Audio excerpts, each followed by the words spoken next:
Hi everyone, myself I'm Advaitha Jayakumar of S4IT. I'm glad to be the part of Talkcog series initiated by CSI SB thanking them for giving me such a wonderful opportunity.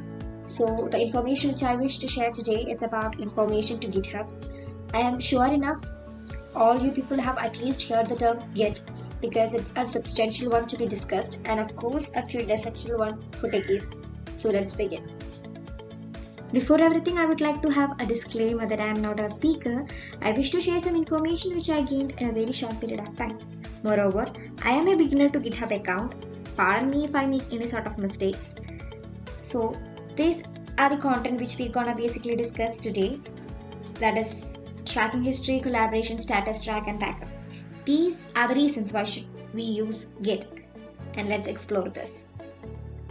Fine, if you're gonna discuss about why should we use Git? Then what is actually meant by a Git? Simply, Git is a version control system. Then what on earth is version control system?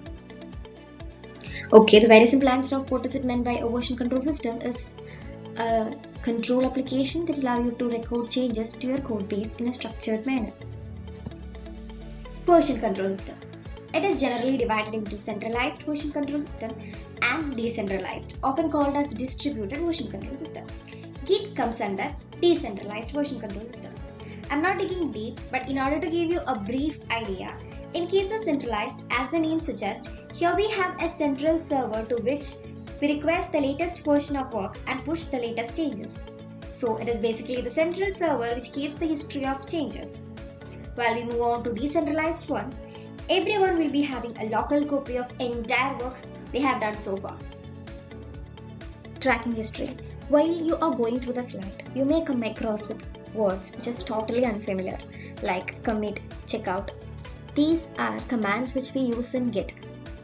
So I'm not going deep into that.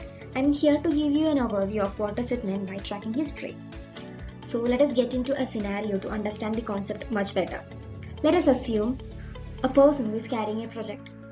If you are a web developer, you created a website, sold the source code, and you're working on the same project made some major changes.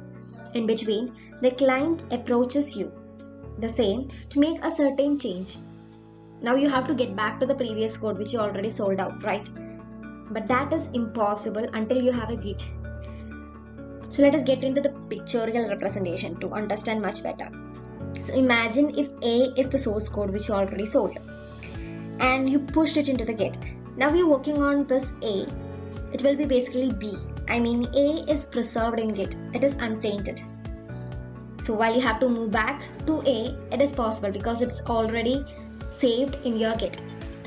And this can be made, the save procedures can be continued further. You can make some changes, it will be B. If you push B, then if you make any changes, it can be another.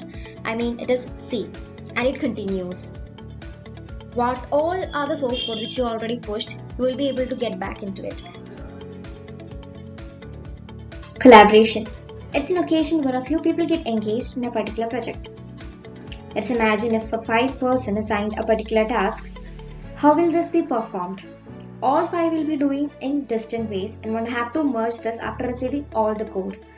Oops, this will be tedious and of course a sophisticating one. Here, Git helps you to solve this barrier.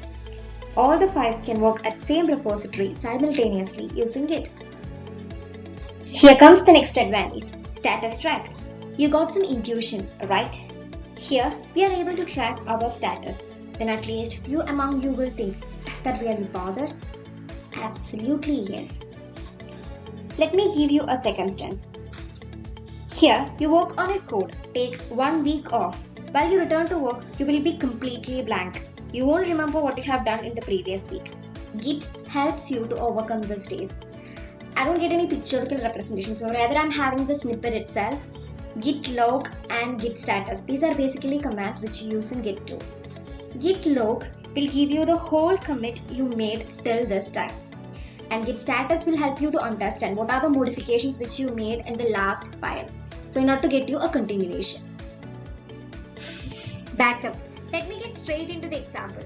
You have done a project. Okay, fine.